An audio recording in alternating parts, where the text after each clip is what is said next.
guys, this is Rusty Duhon with Queen's University of Charlotte, right here in the heart of Charlotte, North Carolina. I'm here with Figure It Out Baseball, and today we're going to talk about the importance of base running and how to incorporate that in your practice.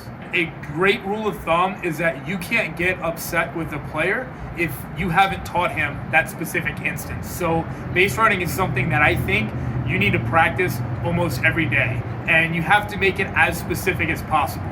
At the end of the day, your players are going to learn best base running by when they fail. So you have to ask yourself, would you rather them fail at practice or would you rather them fail in the game? If you don't practice base running, when they fail, it's just going to be during the game and it's going to come back to bite you. But if you're practicing base running every day, they're going to learn from their mistakes. There's a common misconception that you run the fastest with your head down, and that's actually not true. One of the things that makes base runners great, it's not necessarily speed, it's awareness, which allows you to react to the ball as quickly as possible. So in order to do this, you have to run with your head up. And that also means that you have to have the ability to see the ball and see what's going on.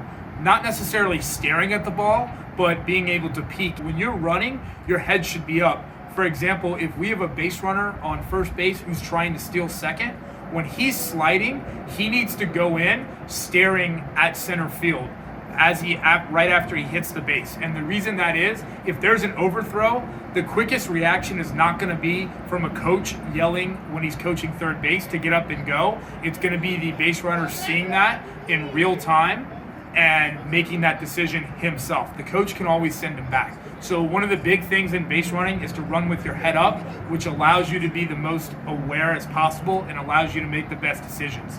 As far as incorporating base running into practice, you need to try to do this every day. And the best thing you can do is to put it in any live or next to live situation and have specific situations. You can't just send somebody to first base and say, hey, you need to base run. You need to send them to first base with an amount of outs or second base with an amount of outs and a score so that they know, okay, my run means something here or my run doesn't mean something here. Maybe that's having full team defense and having a couple guys base running. A lot of times at the college level, that happens during BP. You've got a guy hitting, you've got a defense, you've got some base runners out there with specific situations.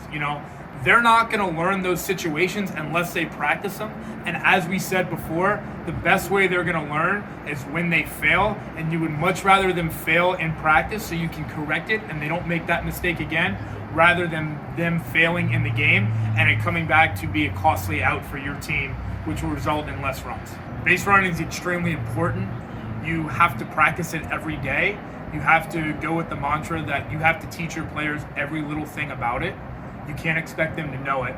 The best way to incorporate it is to put it in a next to live situation, and the best way to do that is going to be during BP with multiple groups. But if you don't have enough guys, you can try to incorporate that in a live defensive setting, but you have to get your players running in live situations with specific situations so they can fail in order for you to teach them and they can learn the game better. This is Rusty Duhon with Queen's University of Charlotte.